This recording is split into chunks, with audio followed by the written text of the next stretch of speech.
Hello बेटा, एक बार फिर से मेरे YouTube चैनल पे आप सबका स्वागत है। तो आज हम क्या करेंगे? आज हम करेंगे इलेक्ट्रोकेमिकल सीरीज। कल जैसे हम बात कर चुके हैं किसकी? रिडक्शन पोटेंशियल की। Reduction potential that means reduce होने का पोटेंशियल, और oxidation potential that means oxidise होने का पोटेंशियल। तो अब हमने क्या किया बेटा? SHE की हेल्प से स्टैंडर्ड हाइड्रोजन इलेक्ट्रोड, कल हमने ये टॉपिक किया था, इसकी हेल्प से हमने क्या किया? अलग अलग एलिमेंट्स के क्या निकाल लिए? इलेक्ट्रोड पोटेंशियल निकाल लिए। तो अब हमें उन सबको अरेंज करना है, तो उनके अरेंजमेंट की जो भी सीरीज बनती है बेटा, उसको क्या कॉल किया जाएगा? Electrochemical series. ओके बेटा, तो इलेक्ट्रोकेमिकल सीरीज को पहले डिफाइन करेंगे। कैसे होगा ये? The arrangement of reduction potential of elements in their decreasing order. जरूरी नहीं है बेटा डिक्रीजिंग ऑर्डर हो, इंक्रीजिंग ऑर्डर में भी लगा सकते हो, लेकिन एक ही पैटर्न फॉलो होना चाहिए, या तो इंक्रीजिंग ऑर्डर हो या डिक्रीजिंग ऑर्डर हो। तो the arrangement of reduction potentials of elements in their decreasing order from up to down is called electrochemical series. क्या कॉल करेंगे बेटा उसको? इलेक्ट्रोकेमिकल सीरीज बोल देंगे। ठीक है, अब जैसे हमने क्या ले लिया, यहां पे फ्लोरीन का जो रिडक्शन पोटेंशियल होता है 0 से -1 पे गया, वो जो रिडक्शन पोटेंशियल की वैल्यू दे रखी है, वो दे रखी है क्या? प्लस का 2.87 वोल्ट। ओके बेटा, ऐसे ही अगर Ag पॉजिटिव Ag में जाता है तो इसका रिडक्शन पोटेंशियल होगा 0.80 वोल्ट। ऐसे ही अगर Cu2 पॉजिटिव Cu में जाता है तो प्लस का 0.34 वोल्ट। ये सारे रिडक्शन पोटेंशियल्स की वैल्यू है बेटा। ठीक है, अब इसके बाद अगर H पॉजिटिव H2 में जाता है तो 0.00 वोल्ट। सिर्फ एक हाइड्रोजन ही है जो इनके बीच की स्टेज को रिप्रेजेंट करता है बेटा, जिसका रिडक्शन पोटेंशियल कितना है? 0.00 वोल्ट। ऐसे ही हम क्या कह सकते हैं, अगर Zn2 पॉजिटिव Zn में गया तो इसकी वैल्यू हो जाएगी 0.76 वोल्ट। और अब अगर Li पॉजिटिव Li में जाता है तो -3.05 वोल्ट। तो इस तरह से जो हमारे रिडक्शन पोटेंशियल है बेटा, वो क्या होते जा रहे हैं? अप टू डाउन डिक्रीज होते जा रहे हैं। ओके, तो रिडक्शन पोटेंशियल्स को हमने अरेंज किया, तो ये जो सीरीज बनेगी that is called electrochemical series. Okay बेटा, अब हम इसको पढ़ ही क्यों रहे हैं? हमारे लिए किस यूज की है ये? इसका एप्लीकेशंस क्या है डेली लाइफ में? तो हम क्या देखेंगे बेटा अब यहाँ पे? अब हम देखेंगे एप्लीकेशंस ऑफ इलेक्ट्रोकेमिकल सीरीज। कि जो इलेक्ट्रोकेमिकल सीरीज है उसको हम यूज कहां कर सकते हैं, मतलब इसको देख के हम क्या क्या बता सकते हैं। तो सबसे पहले तो हम क्या बता सकते हैं बेटा? हम ये बता सकते हैं, हम आइडिया लगा सकते हैं, एस्टिमेशन लगा सकते हैं क्या कि कौन स्ट्रॉन्ग रिड्यूसिंग एजेंट है या कौन स्ट्रॉन्ग ऑक्सीडाइजिंग एजेंट है, या वीक रिड्यूसिंग या वीक ऑक्सीडाइजिंग एजेंट है। ठीक है, तो कैसे बताएंगे बेटा? देखो एक बार ध्यान से, ये सीरीज हमें दी गई है और इसको हमें स्टडी करके ये बताना है कि किसी का जो रिड्यूसिंग एजेंट बनने का जो नेचर है, किसका ज्यादा है किसका कम है, कौन इजीली रिड्यूस कर देगा, कौन इजीली ऑक्सीडाइज हो जाएगा, ये बताना है। तो हमें ये पता है कि जिसका रिडक्शन पोटेंशियल हाई होगा वो क्या हो जाएगा बेटा? इजीली रिड्यूस हो जाएगा। दैट मीन्स इलेक्ट्रॉन गेन करेगा बेटा। ओके, तो इसका मतलब क्या हुआ? वो दूसरे को क्या करेगा? जो खुद रिड्यूस होता है बेटा, वो ऑक्सीडाइज करेगा। तो इसका मतलब वो हमारा एक स्ट्रॉन्ग ऑक्सीडाइजिंग एजेंट बनेगा। तो यहां पे सबसे ज्यादा रिडक्शन पोटेंशियल किसका है? फ्लोरीन का है। तो यही रीजन है कि फ्लोरीन जो होता है वो हमारा स्ट्रॉन्गेस्ट ऑक्सीडाइजिंग एजेंट बोला जाएगा बेटा। ओके, अब अगर हम यहां पे किसी दूसरे एलिमेंट की बात करें, मान लो हमने किसकी बात की बेटा, Li पॉजिटिव की बात करते हैं, तो वो आसानी से इलेक्ट्रॉन गेन नहीं करेगा। जो Li पॉजिटिव है उसका जो रिडक्शन पोटेंशियल है वो क्या है हमारा? मिनिमम। इसका मतलब इलेक्ट्रॉन गेन करने की जो टेंडेंसी होगी या पोटेंशियल होगा वो क्या होगा बेटा? लेसर, कम होगा। इसलिए ये किसका काम करेगा? तो ये आसानी से क्या करेगा? Li पॉजिटिव Li में नहीं जाना चाहता। लेकिन अब अगर हम यहाँ पे ये बोल दें कि Li पॉजिटिव में गया, तो इसका मतलब क्या हुआ कि इसका जो पोटेंशियल आएगा, देखो बेटा लिथियम पॉजिटिव का जो रिडक्शन पोटेंशियल है वो इतना है। अब अगर हम ऑक्सीडेशन पोटेंशियल निकाल दें, ये हो गया हमारा ऑक्सीडेशन पोटेंशियल, 0 से +1 पे गया तो वैल्यू हमने पलट दी।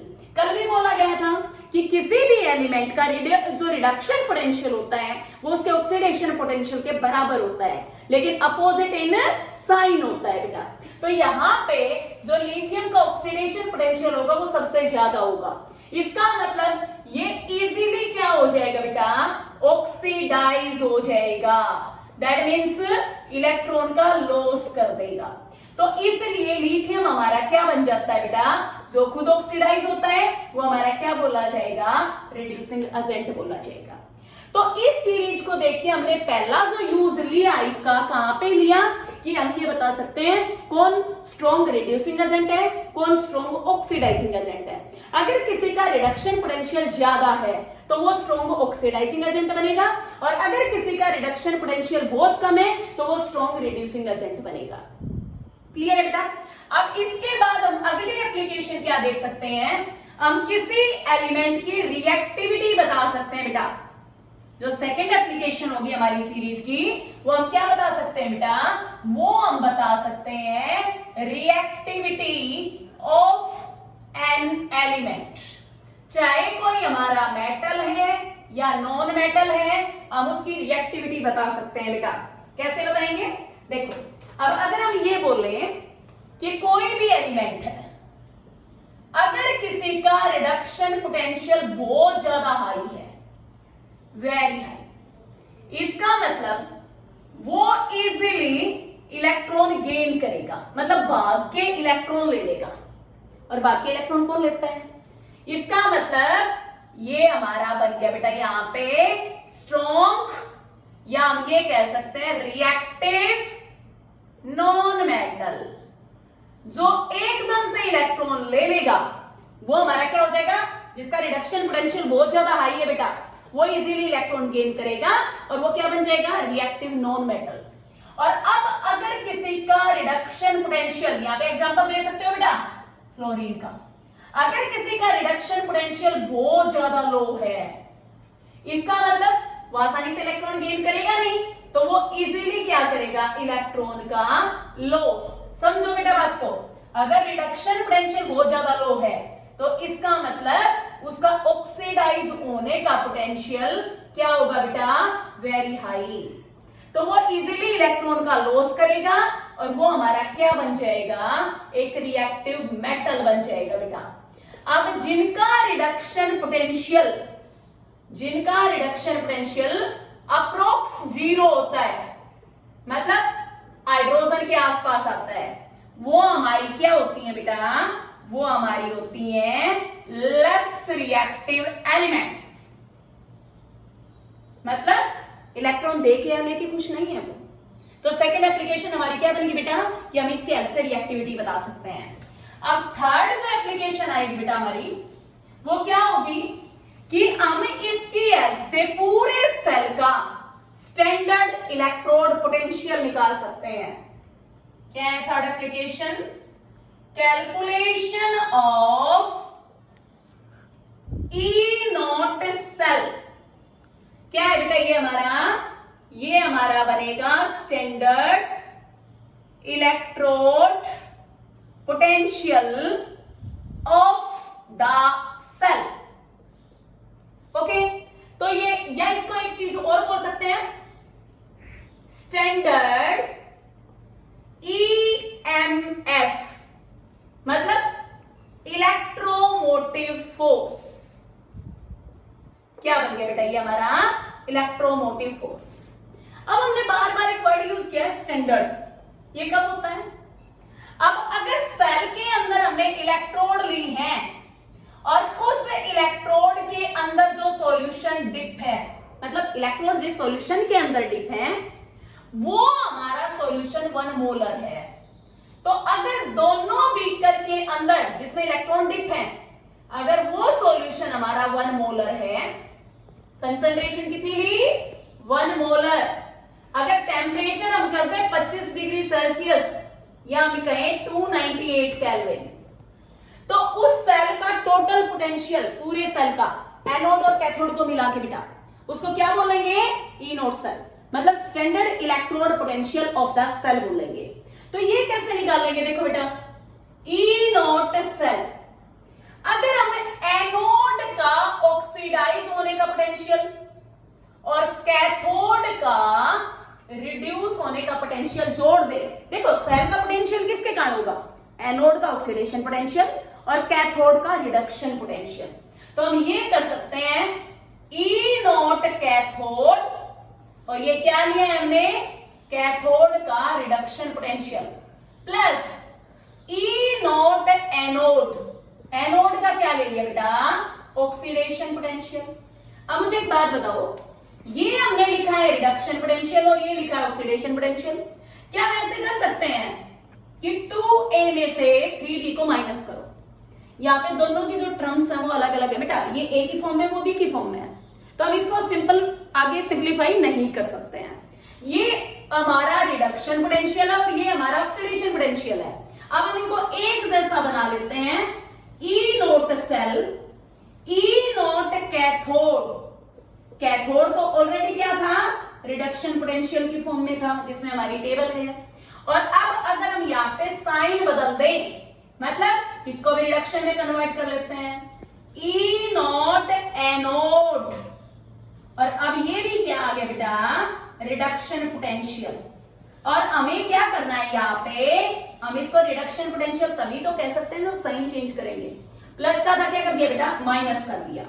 तो E naught cell, E naught cathode minus E naught anode, ये भी क्या हो गया?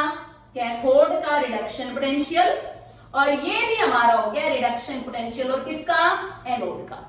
दैट मीन्स अगर कैथोड के रिडक्शन पोटेंशियल में से एनोड का रिडक्शन पोटेंशियल माइनस कर दिया जाए तो पूरे सेल का क्या आ जाएगा बेटा? इलेक्ट्रोड पोटेंशियल आ जाएगा, और वो भी स्टैंडर्ड। ओके बेटा, अगर यहाँ पे प्लस का साइन है तो समझ जाना कि रिडक्शन पोटेंशियल और ऑक्सीडेशन पोटेंशियल जोड़े गए हैं। माइनस साइन कब आया है? जब हमने एनोड के ऑक्सीडेशन पोटेंशियल को रिडक्शन पोटेंशियल में कन्वर्ट किया है। ओके बेटा, तो इसके ऊपर बेस पे फॉर्मूले करेंगे कल, तो आज इतना ही कंसेप्ट क्लियर करके चलोगे अपना। ओके बेटा, ऑप्शन समझ में आ रहा होगा। अगर फिर भी कोई डाउट है तो आप मुझे नीचे इसमें कमेंट बॉक्स में दे सकते हो। Thank you.